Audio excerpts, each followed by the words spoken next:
नमस्कार दोस्तों, मैं प्रमोद शर्मा समाचार बीच बाजार से। एक भरतपुर का केवलादेव राष्ट्रीय उद्यान, जिसे पक्षी विहार के नाम से भी जाना जाता है, पक्षी प्रेमियों के लिए स्वर्ग समान है। यहाँ की हरी भरी हरियाली और शांत तालाबों के बीच देश विदेश के रंग बिरंगे पक्षी आकर्षण का केंद्र है। मानसून के मौसम में यहाँ का प्राकृतिक परिवेश अपनी अनुपम छटा बिखेरता है।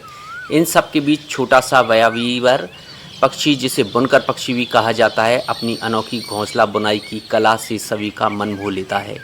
वाइल्ड लाइफ फोटोग्राफर और नगर निगम पार्षद दीपक मुदगल ने 2 माह के अथक प्रयास और गहन अवलोकन के बाद बया वीवर के जीवन का व्यवहार और कारीगरी को अपनी तस्वीरों और अध्ययन में खूबसूरती से उकेरा है। प्रजनन काल में नर बया वीवर का सिर और गला चमकीला पीला नारंगी, चेहरा काला और शरीर भूरा होता है, जो उसे अत्यंत आकर्षक बनाता है। अन्य समय में नर और मादा दोनों गौरैया जैसे भूरे और धारीदार दिखते हैं। इनकी छोटी मजबूत चोंच बीज, अनाज और कीट खाने के लिए उपयुक्त होती है। बया वीवर खजूर और बबूल के पेड़ों पर, विशेषकर जल स्रोतों के निकट घास, पत्तियों और पौधों के रेशों से बोतलनुमा लटकते घोंसले बनाते हैं। नर अथक परिश्रम से इन जटिल घोंसलों को बुनता है, जिनमें एक लंबी प्रवेश नाली होती है। ये घोंसले शिकारियों जैसे सांपों और बारिश से सुरक्षा प्रदान करते हैं।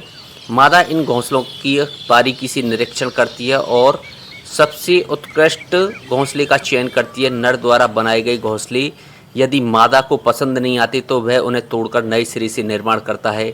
यह प्रक्रिया उसकी मेहनत और समर्पण का प्रतीक है। बया वीवर बीज, चावल, अनाज और कीटों का सेवन करते हैं। प्रजनन काल में ये कीटों का अधिक भक्षण करते हैं, जो पर्यावरण में कीट नियंत्रण में महत्वपूर्ण योगदान देता है। समूह में रहने की उनकी आदत उनकी सामाजिकता को दर्शाती है। नर अपनी बुनाई कला से मादाओं को आकर्षित करते हैं और कई घोंसले बनाकर अपनी कुशलता का प्रदर्शन करते हैं। स्थानीय संस्कृति में बया वीवर के घोंसले मेहनत, कला और प्रकृति की रचनात्मक के प्रतीक माने जाते हैं। प्रजनन काल के बाद खाली हो चुके इन मजबूत घोंसलों का लोग सजावट के लिए उपयोग करते हैं। प्रत्येक प्रजनन काल में ये पक्षी नए घोंसले बनाते हैं और जो निरंतर रचनात्मक को दर्शाता है। दीपक मुदगल का यह प्रयास न केवल बया वीवर की कारीगरी और सुंदरता को उजागर करता है, बल्कि जैव विविधता और पर्यावरण संतुलन के महत्व को भी रेखांकित करता है। उनके अनुसार अजान बांध, कुम्हेर रोड, ब्रिज विश्वविद्यालय और रूपबाज जैसे क्षेत्रों में बया वीवर के दर्शन और उनकी कला को निहारने का अनुपम सुख प्राप्त किया जा सकता है। यह कारीगरी प्रकृति का अनमोल देन है, जो हमें पर्यावरण संरक्षण और जैव विविधता के प्रति जागरूक होने की प्रेरणा देती है।